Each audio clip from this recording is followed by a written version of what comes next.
أعوذ بالله من الشيطان الرجيم. بسم الله الرحمن الرحيم. ولا تقولوا لمن ألقى إليكم السلام لست مؤمنا. سبحان ربك رب العزة عما يصفون وسلام على المرسلين والحمد لله رب العالمين. آج کی اس مجلس میں نہایت حساس قسم کا مسئلہ جس کو سنجیدگی سے سمجھنے کی ضرورت ہے. آپ لوگوں نے بھی ہمارے زمانے میں دیکھا ہوگا کہ مسلمانوں کو آپس میں ایک دوسرے کو کافر قرار دیتے ہوئے اس مسئلے کو مسئلہ تکفیر کہا جاتا ہے. ہمارے زمانے میں ہم دیکھتے ہیں کہ بریلوی دیوبندیوں کو کافر کہتے ہیں اور دیوبندی بریلویوں کو کافر کہتے ہیں. بہت سے فرقے ہیں جو ایک دوسرے پر کفر کے فتوے لگاتے ہیں اور کافر قرار دیتے ہیں. یہ مسئلہ اتنا نازک ترین ہے، جب تک اس کو سمجھا نہیں جائے شریعت کی نزاکت کو ہم نہیں سمجھ سکتے کہ کب کافر آدمی بنتا ہے اور کب آدمی گمراہ ہوتا ہے. گمراہ ہونا الگ چیز ہے، کافر ہونا الگ چیز.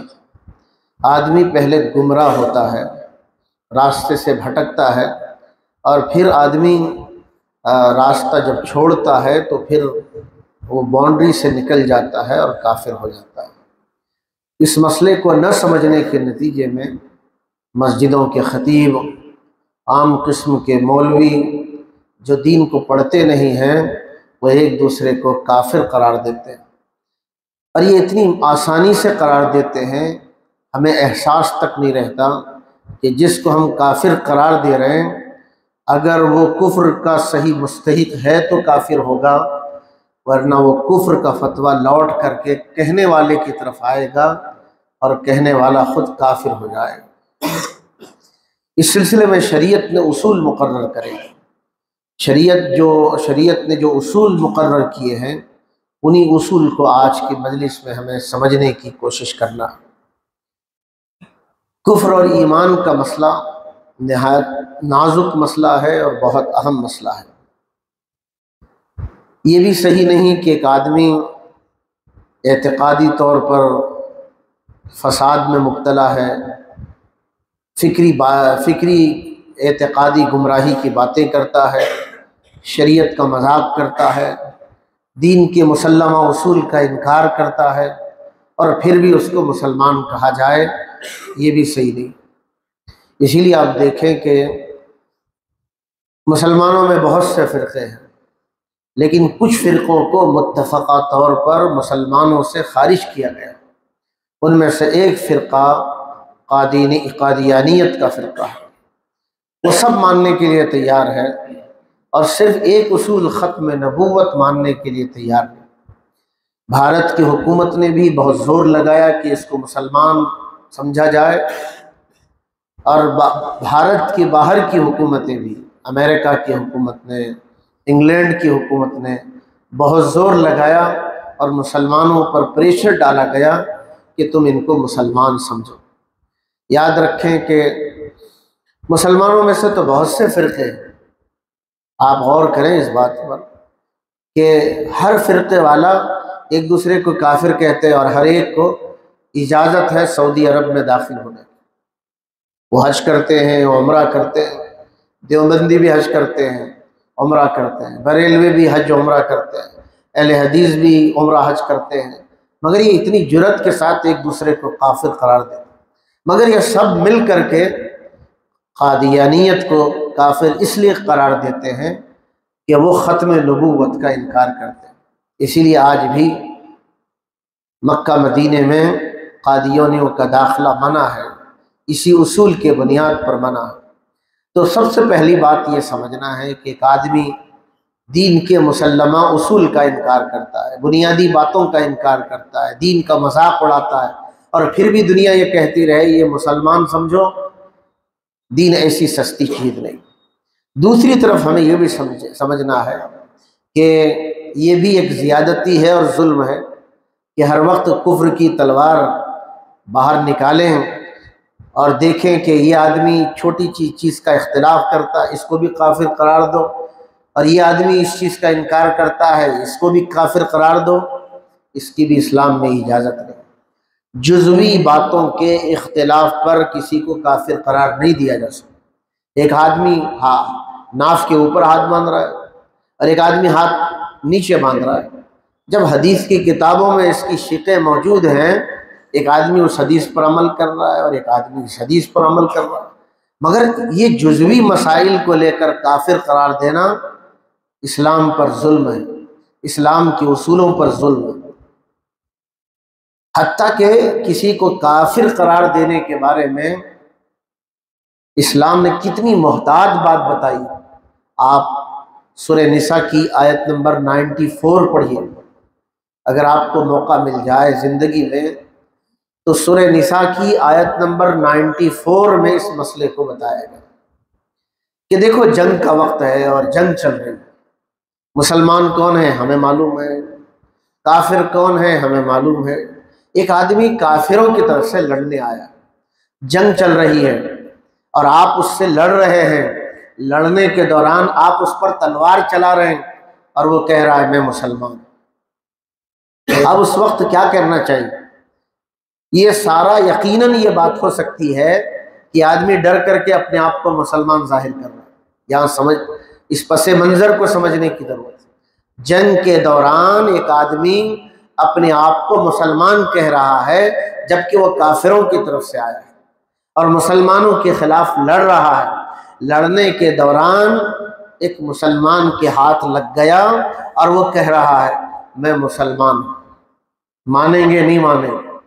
قرآن مجید نے اس کو دہرایا، اس کو تم کافر مت کہنا۔ وَلَا تَقُولُوا لِمَنْ أَلْقَى إِلَيْكُمُ السَّلَامَ لَسْتَ مُؤْمِنًا۔ ایک آدمی تمہارے سامنے یہ کہہ رہا ہے میں مسلمان ہوں، اس کی زبان کی لاج رکھنا، اسے کافر مت کہنا، اسے یہ نہیں کہنا کہ تو مسلمان نہیں ہے۔ ایک آدمی کہہ رہا ہے، اس کا معاملہ ہے اس کے رب کا معاملہ ہے۔ ایمان کہاں رہتا ہے؟ ایمان تو باطن میں، دل میں رہتا ہے۔ کسی آدمی کو کافر آج معمولی انداز میں کہا جا رہا ہے، اس مسئلے کو دنیا میں عام کرنے اور پھیلانے کی ضرورت ہے۔ خاص طور سے یہ جو ہمارے نوجوان بچے جو شریعت کے مزاج اور اس کی باریکیوں کو سمجھتے نہیں، اتنے سخت ہوتے ہیں مزاج میں، خاص طور سے جب کوئی نوجوان بدعت کا شکار ہوتا ہے۔ ہم دیکھتے ہیں جو نوجوان بدعت کے شکار ہوتے ہیں وہ علماء کو، وہ نماز پڑھنے والوں کو، وہ روزہ رکھنے والوں کو، حج کرنے والوں براہ راست کھلے عام کافر کہہ دیتے ہیں۔ یہ کتنی جرأت ہے، مسلمانوں کو اس کو سمجھنے کی ضرورت ہے۔ کافر ہونے کے، تکفیر کے کچھ اصول ہیں، کسی کو کافر کہنے کے لیے بھی اسلام نے، شریعت نے اصول مقرر کیے۔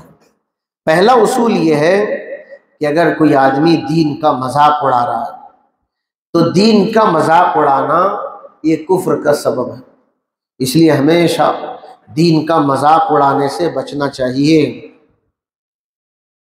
یا دین کی کسی چیز کو معمولی سمجھنا، یہ کیا چیز ہے؟ انسان کو معمولی چیز نہیں ہے۔ اللہ رسول کی کسی چیز کو معمولی سمجھنے سے بھی آدمی کافر ہوتا ہے۔ مثال کے ذریعے آپ سمجھیں کہ قرآن میں کوئی بات ہے، آدمی یہ کہے یہ تو میری سمجھ میں نہیں آتا، یہ کوئی معمولی بات نہیں، یہ بات تو مجھے سمجھ میں نہیں آتی جو قرآن میں ہے، اور مذاق کے طور پر کہے یا اس کو گھٹانے کے لیے کہے، آدمی کافر ہو جاتا ہے۔ آپ لوگوں نے سوشل میڈیا کا زمانہ جب آیا تو دیکھا کچھ لوگ دعا کا مذاق کر رہے ہیں، آپ لوگوں نے دیکھا ہو کہ کچھ لوگ بیٹھے ہوئے ہیں دعا کر رہے ہیں، وہ اصل میں حقیقت میں دعا نہیں کر رہے۔ ایک آدمی دعا میں روتا ہے، دعا میں رونا ہے، ایک آدمی اس دعا کا مذاق کر رہا ہے روتا ہوا، تو یہ دین کا مذاق کہلاتا ہے۔ یہ دین کے مذاق سے ہمیں ہمیشہ بچتے رہنے کی ضرورت ہے، اس سے آدمی کافر ہو جاتا ہے۔ اسی طرح قرآن مجید کی آیات کا بے محل استعمال، کہ کہیں بھی قرآن مجید کی آیات کا استعمال کیا جا رہا ہے۔ مثال کے طور پر لوگ جمع ہیں اور لوگوں کے جمع ہونے پر ایک بے محل آدمی قرآن کی آیت کا استعمال کر رہا ہے اور یہ کہہ رہا ہے فَجَمَعْنَاهُمْ جَمْعًا، یعنی جمع ہونے کا تذکرہ کر رہا ہے، اس میں احتیاط کی ضرورت ہے، کفر کا اندیشہ ہے۔ تو معلوم ہوا پہلی چیز مذاق ہے دین کا یا دین کی تخفیف ہے، یعنی دین کے عظمت کو گھٹانے سے بھی آدمی کافر ہو جاتا ہے۔ دوسرا اصول یہ ہے کہ آدمی جبر و اکراہ کے بغیر زبان پر کفر کے کلمات لانا، یعنی آپ پر کوئی زبردستی نہیں، اگر آپ پر تلوار رکھی گئی ہے، جان سے مارنے کی دھمکی ہے اور کہا جا رہا ہے کہ آپ یہ کفریہ جملہ کہو، زبردستی سے اگر آپ کفریہ جملے کو دہرا رہے ہیں اس سے کافر نہیں بنتے، کیونکہ دل میں ایمان ہے۔ اگر دل میں ایمان ہے، زبردستی سے جان کی مارنے کی دھمکی دے کر کفر کا لفظ دہرایا جا رہا ہے، آدمی کافر نہیں بنتا۔ مگر جبر و اکراہ نہیں ہے، زبردستی نہیں، اور بلا وجہ آدمی کفر کے الفاظ اپنی زبان سے دہرا رہا ہے۔ کفر کے الفاظ اپنی مرضی سے دہرانے کی وجہ سے آدمی کافر ہو جاتا ہے، اگرچہ اس کے دل میں ایمان پر اس کا دل مطمئن ہو۔ اگر اس کا دل ایمان پر مطمئن ہے تب بھی وہ کافر بن جاتا ہے کہ یہ اپنی مرضی سے کلمات کفر کو دہرا رہا ہے۔ تیسرا اصول یہ ہے، اللہ تعالیٰ کے بعض صفات ایسے ہیں جو اللہ کے ساتھ خاص ہیں، اسے مخلوق کو نہیں دیے جا سکتے۔ اس مسئلے کو سمجھیں۔ دیکھیے اللہ کے صفات ہیں، اللہ کی ذات میں بھی کوئی شریک نہیں ہو سکتا، اللہ کے صفات میں بھی کوئی شریک نہیں ہو سکتا۔ اللہ کی ذات میں شرک کا معنی ہے اللہ کو کوئی دو کہہ دے تو اس نے ذات میں شرک قرار دیا، تین کہہ دے تو اس نے اللہ کی ذات میں شریک کیا۔ دوسرا ہے اللہ کے صفات میں شریک کرنا۔ اللہ تعالیٰ کے جو صفات ہیں وہ اللہ کے لیے خاص ہیں، کسی پیغمبر کے پاس بھی وہ صفات نہیں، کسی ولی کے پاس بھی وہ صفات نہیں، کسی انسان کے پاس بھی وہ صفات نہیں۔ اگر اللہ کے صفات کو مخلوق کو دیا جائے تو یہ کفر کا سبب بن سکتا ہے اور بنتا ہے۔ مثال کے طور پر اللہ تعالیٰ عالم الغیب ہے۔ عالم الغیب کا معنی یہ جو آسمانوں کا جاننے والا، جو زمین میں جاننے والا، جو سمندروں میں جو ہے جاننے والا، جو جنگلوں میں ہے جاننے والا، پتھروں کی تہوں میں جو ہے، گہرائیوں میں جو ہے جاننے والا، سمندر کی گہرائی میں جو کچھ ہے جاننے والا، وہ صرف اللہ ہے۔ حال کو جاننے والا، پاسٹ کو جاننے والا، فیوچر کو جاننے والا صرف اللہ ہے، اس کو کہتے ہیں عالم الغیب۔ اگر کوئی آدمی حضور کو عالم الغیب سمجھے، یہ اس کو سلف صالحین نے کافر قرار دیا۔ میں وہی عبارت پڑھ کر آپ کو سنا رہا ہوں جس کو ملا علی قاری رحمۃ اللہ علیہ نے نقل کیا۔ وذكر الحنفية تصريحا بالتكفير باعتقادات النبي صلی اللہ علیہ وسلم يعلم الغیب۔ سلف صالحین نے اس آدمی کو بھی کافر قرار دیا ہے جو رسول اللہ کو عالم الغیب سمجھتا ہے۔ براہ راست جیسے اللہ عالم الغیب ہے ویسے ہی رسول اللہ عالم الغیب ہے، اگر کوئی کہتا ہے اس سے آدمی کافر ہوتا ہے۔ لیکن رسول اللہ کے عالم الغیب ہونے کی تعویل کرتا ہے، تشریح کرتا ہے۔ مثلا وہ یہ کہتا ہے اللہ کا علم غیب ذاتی ہے، رسول اللہ کا علم غیب عطائی ہے، اب یہ تشریح کرتا ہے، اس سے آدمی کافر نہیں ہوتا۔ اب حضور کے علم غیب کے بارے میں یہ کہہ رہا ہے حضور کا علم غیب عطائی ہے، اور اللہ کے پاس جو علم ہے وہ علم غیب ذاتی ہے، اس سے آدمی کافر نہیں ہوتا۔ ہاں یہ چیز گمراہی کی تو ہے کہ اصل علم غیب تو اللہ کے پاس ہے، ہاں رسول اللہ کو جو دیا گیا ہے وہ خبر غیب ہے۔ اسی لیے علماء نے الفاظ جو استعمال کیے ہیں حضور کے بارے میں، اللہ کے پاس علم غیب ہے اور رسول اللہ کے پاس خبر غیب ہے۔ علم غیب ذاتی ہوتا ہے، خبر غیب عطائی ہوتا ہے۔ یہ صحیح نقطۂ نظر ہے۔ اسی لیے ہمارے بہت سارے بھائی حضور کے بارے میں علم غیب کا بہت سادے انداز میں دعویٰ کرتے ہیں، لیکن ان کے علماء احتیاط سے دعویٰ کرتے ہیں۔ وہ یہ کہتے ہیں بھئی اللہ کا علم غیب ذاتی ہے اور رسول اللہ کا عطائی ہے۔ ذاتی اور عطائی کے فرق ہوتے ہی آدمی کفر سے بچ جاتا ہے۔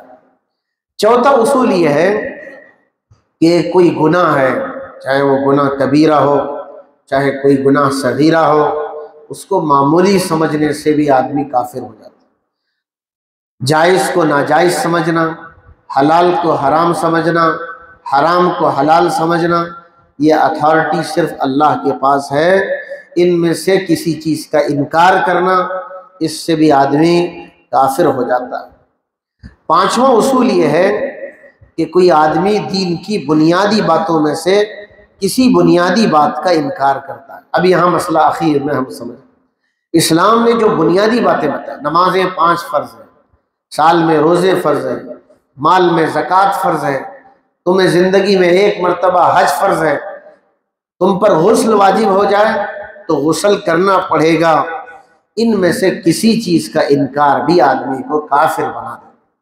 کوئی آدمی کہہ دے 5 نمازیں نہیں ہیں، نعوذ باللہ 4 نمازیں، کوئی آدمی کہے رمضان کی روزے نہیں ہیں، کوئی آدمی کہے مال کی زکوٰۃ نہیں ہے، یعنی وہ زکوٰۃ کا انکار کرنا۔ حتیٰ کہ جو مثالیں فقہا نے دی ہیں ان میں سے غسل جنابت کا بھی دیا۔ غسل جنابت کا معنی یہ کہ ایک آدمی پر غسل واجب ہو جاتا ہے احتلام کی وجہ سے، بیوی کے ساتھ مجامعات کی وجہ سے آدمی پر غسل واجب ہو جاتا ہے۔ اگر کوئی آدمی ان ضروریات دین اور بنیادی چیزوں کا انکار کرتا ہے، اس سے بھی کافر ہو جاتا ہے۔ لہٰذا ان ساری گفتگو سے ہمیں معلوم ہوا کہ کسی کو کافر قرار دینے کے بھی شریعت میں اصول ہیں۔ ایسا نہیں کہ میرا وہ دشمن ہے وہ کافر ہے، وہ فلاں فرقے کا ہے وہ کافر ہے، ایسے کافر آسانی سے کسی کو نہیں کہا جا سکتا۔ مجھے یاد ہے ان 15-20 سالوں میں جس تیزی سے مسلمانوں کے علماء نے اس مسئلے کو میں بے احتیاطی کی ہے، اسی طرح عام نوجوانوں نے اس مسئلے میں جو زبان کھولی ہے، یہی کہا جا سکتا ہے الامان والحفیظ۔ اللہ تعالیٰ ہمارے نوجوانوں کو ہدایت دیں جو بہت آسانی سے کسی کو بھی کافر قرار دیتے ہیں۔ لہٰذا ہمیں یہ چاہیے کہ ان تمام باتوں کو اپنے سامنے رکھیں کہ ہم شریعت کی کسی چیز کا مذاق نہیں اڑائیں گے، شریعت کے کسی عمل کو حقارت سے دیکھیں گے نہیں، اور کوئی ایسا عمل نہیں کریں گے جو کفر کا عملاً ذریعہ ہے۔ مثال کے طور پر ایک آدمی زبان سے کچھ کہتا نہیں مگر بت کے سامنے سجدہ کرتا ہے۔ دیکھیے، ایک ہے زبان سے کافر ہونا، ایک ہے عمل سے کافر ہونا۔ زبان سے کافر ہونے کے لیے کلمات کفر کا زبان سے کہنا یا مذاق اڑانا، اسی طرح عمل کے ذریعے بھی آدمی کافر ہو جاتا ہے۔ جیسے ایک آدمی دل میں تو ایمان والا ہے مگر وہ بتوں کے سامنے سجدہ کر رہا ہے، غیر اللہ کے سامنے سجدہ کر رہا ہے، یہ عمل بھی کفر کہلائے گا۔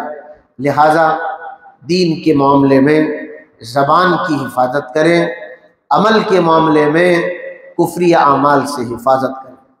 آخر میں 2 باتیں اور بھی سمجھیں کہ دیکھیے اس تمام مسائل کو سمجھنے کی ایک اور طریقہ یہ ہے کہ کچھ اعمال مذہبی ہیں اور کچھ اعمال تہذیبی ہیں جس کو ہم کلچرل کہتے ہیں۔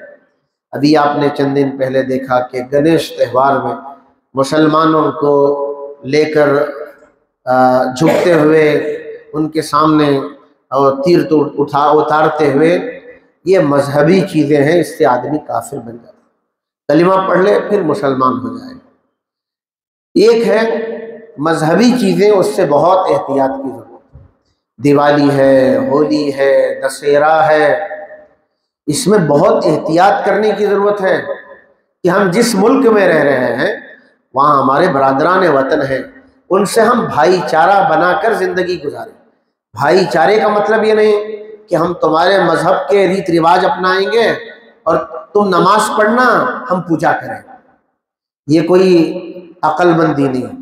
بھائی چارے سے رہیں، تم اپنے مذہب پر چلنا، میں اپنے مذہب پر چلوں، مجھے تم زبردستی مت کرنا، میں تمہیں زبردستی نہیں کروں۔ یہ مذہبی اعمال کا مسئلہ ہے۔ دوسرا مسئلہ کلچرل مسئلہ ہے، تہذیبی مسئلہ۔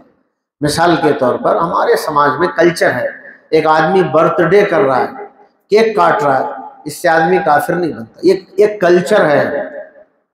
ہاں کرنا صحیح نہیں ہے، رسول اللہ سے ثابت نہیں ہے، مگر ایسے اعمال جو کلچرل کہلاتے ہیں اس سے آدمی کافر نہیں بنتا۔ مگر جو چیزیں ریلیجیس ہوتے ہیں اس کو آدمی ریپیٹ کر دے، دہرائے، اس سے آدمی کافر بنتا ہے۔ کسی دکان کے ادگھاٹن میں گئے، آپ نے ریبن کاٹ دی، کسی پروگرام میں گئے، درخت کو آپ نے پانی ڈال دیا، ایک کلچر چل رہا ہے جو لوگوں نے بنایا ہے، وہ کلچر اور تہذیب کہلاتا ہے، اس سے آدمی کافر نہیں بنتا۔ ہاں مذہبی اعمال کے کرنے سے آدمی کافر بنتا ہے، لہٰذا مذہبی اعمال کے بارے میں ہمیشہ حساس رہنے کی ضرورت ہے۔ اللہ تعالی ہمیں سمجھنے کی توفیق عطا فرمائے۔ اللہم لک الحمد و لک الشکر۔ اللہم صلی علی سیدنا محمد وعلی آل سیدنا محمد وبارک وسلم۔ اللہم انت السلام ومنک السلام، تبارکت ربنا وتعالیت یا ذا الجلال والاکرام۔ صلی اللہ تعالی علی خیر خلقہ محمد وعلی آلہ وصحبہ اجمعین، والحمد للہ رب